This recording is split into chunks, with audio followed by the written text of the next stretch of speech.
Ilesa Singbu government job explainer na ahan makta ikong na kurumjari ngasi so mayam gidam yamna kanarba government job ki information update na pudun laksari ngasi aina pujari basi di mayam Manipur police ki sponsorship ki matang dani ko Bishnupur Thoubal district amadi Kakching district ki sponsor ki matam pijage Imphal East amadi Imphal West ki di aina mamang video da sponsorship ki details sing pigrabani ko aduga Thoubal district amadi Bishnupur district Kakching district ki oina anouba sponsorship ki update sing pijarage mayam na channel se nongna thine pi bodi subscribe amadi video se bu like to sembiramu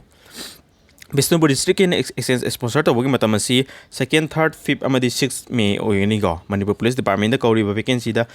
LDC na chingba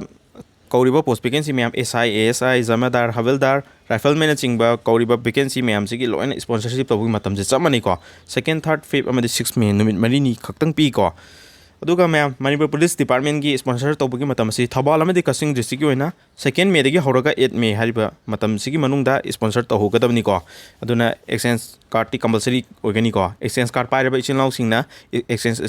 sponsorship che tongnawi damakta mari lenaba exchange to sponsor to phom da chalaga sponsorship lobiro ko aduga isa gi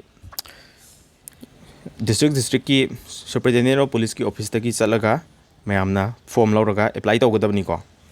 mayamna any government job ki damakta preparation tawba taragadi textbook haiba app se compulsory download tabiyu ko textbook ki app sida fangiba kanaba sing asi mayam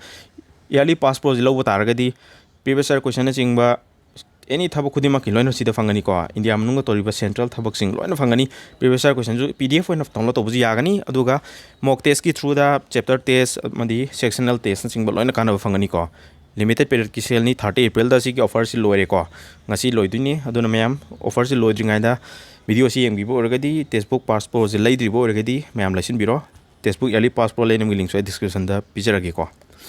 do mayam prison and correctional department gi oina Thoubal amadi Kakching district ki sponsor to bogi matam si 2nd na 8 May fogi manung da tawgadabni ko mayam aduna mayam haribasi da piriba matam si manung da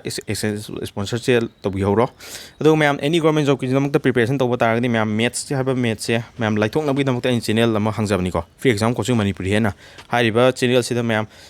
percentage ki topic sing hojik kana tai ko percentage ki any question je mayam smart approach na yamna thuba matam da hot na bi damakta mayam da kana ba details sing ka loina na kari damakta formula je palino haim ching bagi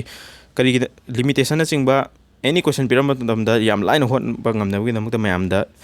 live class oina daily 9 PM da deliver tawri ko ado mayam sida video mayam to hokre hadi percentage ki topic che da video already mayam tawgre ko mayam na video number 1 dagi yengba video aduga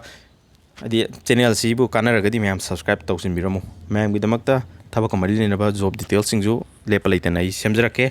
ngasi gi ne dei matang sida video si loisin jarake thank you